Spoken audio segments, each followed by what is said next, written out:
একজন স্বামী এবং স্ত্রীর মধ্যে বয়সের পার্থক্য কেমন হওয়া উচিত এই বিষয় নিয়ে কথা বলবো। আমি আছি কাউন্সিলিং সাইকোলজিস্ট আসাদুজ্জামান রাজু।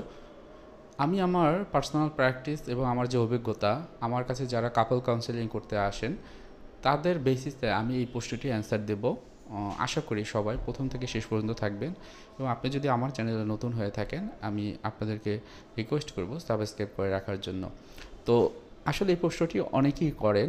অনেকে হচ্ছে যে প্রি ম্যারিটাল কাউন্সেলিং নিতে আসেন এবং তারা এই কথাটি প্রথমে বলেন যে আমার সাথে তার বয়সের পার্থক্য 8 বছর, আমার সাথে তার বয়সের পার্থক্য 15 বছর, আমার সাথে তার বয়সের কোনো পার্থক্যই নেই, আমরা একে অপরের সাথে একত্রে পড়ালেখা করেছি, তাহলে আমাদের সাথে কি বিয়ে করা কি ঠিক হবে? আসলে বিষয়টি হলো কিন্তু অন্য, এখানে কিন্তু বয়সের চেয়ে যে অন্য যে বিষয়টি সেটা হলো ম্যাচুরিটি। তার ম্যাচুরিটি এবং আপনার ম্যাচুরিটি কী রকম সেটা একটা মেজারেবল। তার পছন্দ কি, আপনার পছন্দ কি, সেটা একটু মেজারেবল। আপনি বিয়ের পর আপনার একত্রে থাকবেন, তার মানে কি আপনাদের চিন্তা ভাবনা, অনুভূতি, আচরণ সব কিছুতে একটা একা একা একই রকম হবে, এটাই কিন্তু স্বাভাবিক। তো বিয়ের আগে আপনারা যদি পরিচিত হন, অর্থাৎ আপনার হয়তো বা লাভ ম্যারেজ অথবা হচ্ছে যে অ্যারেঞ্জ ম্যারেজ যেটাই হোক, সো এখানে কিন্তু আপনাদের অপশন আছে, সেই অপশনগুলোতে কিছু বিষয় কিন্তু আপনারা জেনে নিতে পারেন খুব সহজে।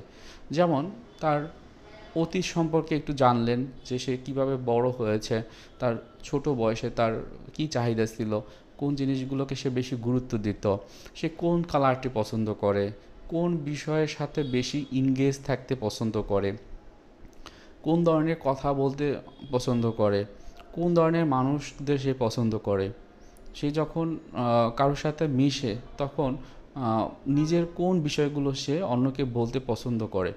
এই জিনিসগুলো জানা কিন্তু খুবই ইম্পর্টেন্ট, কারণ প্রত্যেকটা বিষয়ের সাথে দেখবেন আপনার যে ওপিনিয়ন বা আপনার যে অনুভূতি, চিন্তা, এগুলোর মিল আছে কিনা সেটা কিন্তু ইম্পর্টেন্ট।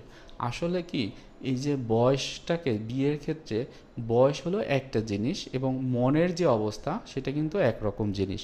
তবে হ্যাঁ, বয়সের ব্যবধান যদি একটু বেশি থাকে এবং একই রকম থাকে, সেক্ষেত্রে কিছু কিছু পার্থক্য আমি দেখতে পাই। কী ধরনের পার্থক্য? মনে করেন আমার কাছে যারা আসে সেইম এজ, তারা ইউনিভার্সিটিতে পড়াশোনা করেছে অথবা একদম ছোটোবেলাতে একত্রে খেলাধুলা করতো, একই সাথে বড় হয়েছে।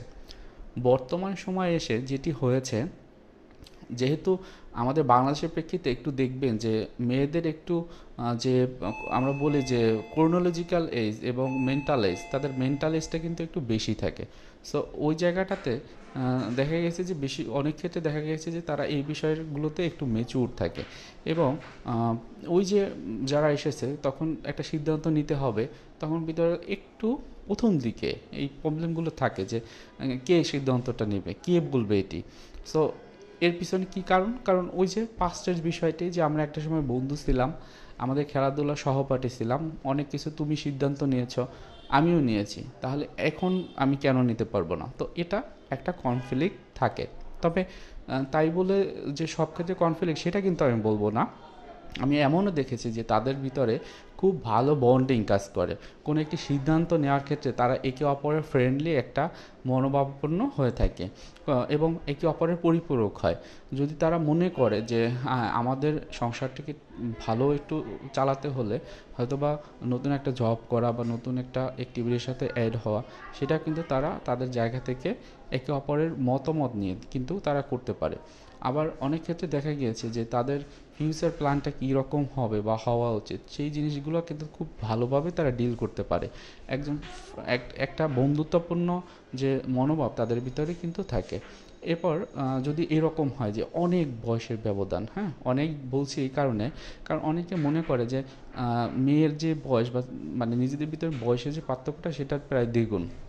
তো সেই ক্ষেত্রে কী হয়, আসলে ইনিশিয়াল স্টেজে যেটি হয় যে আমরা বর্তমানে বিভিন্ন রকমের এরকম ঘটনা দেখি যে মেয়ের বয়সের তুলনায় ছেলের বয়স অনেক বেশি।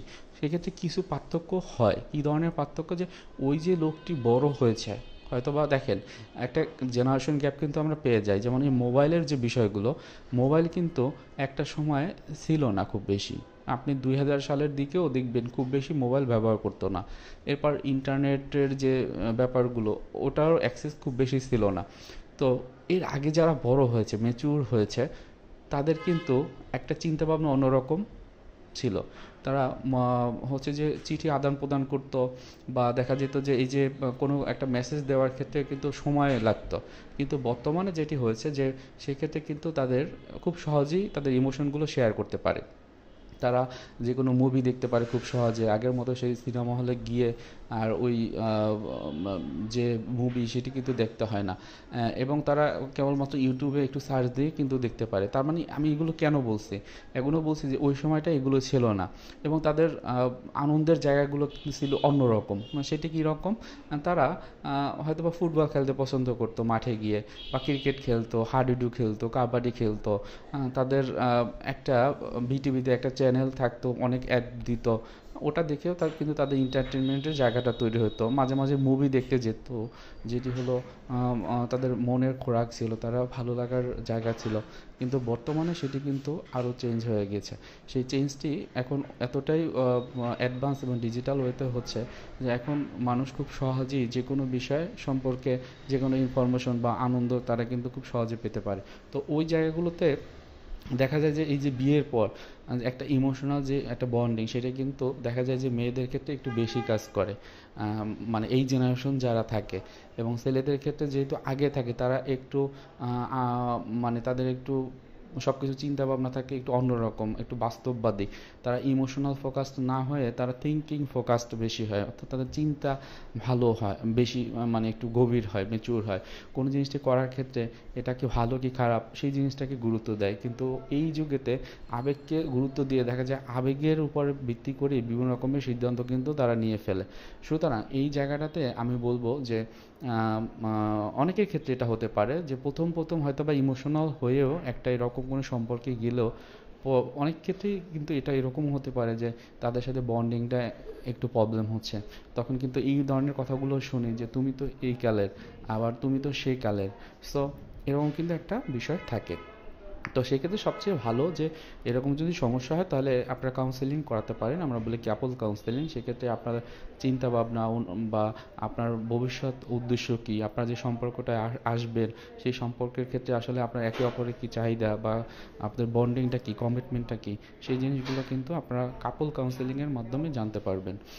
এছাড়াও অনেক ক্ষেত্রে দেখা যায় যে বেশ কিছু ইস্যু বর্তমান সময়ে অনেকের ক্ষেত্রে তৈরি হয়, যেটি তাদের ভিতরে হচ্ছে যে এই যে বিভিন্ন রকমের মানুষের সাথে মেশা খুব সহজে, আমি যে বললাম আগে যারা ছিল তাদের খেলাধুলার পার্টটা ছিল একরকম, কিন্তু এখন খেলাধুলা দেখা যায় যে ছোটো একটা ডিভাইসে সব কিছু খেলতে পারছে।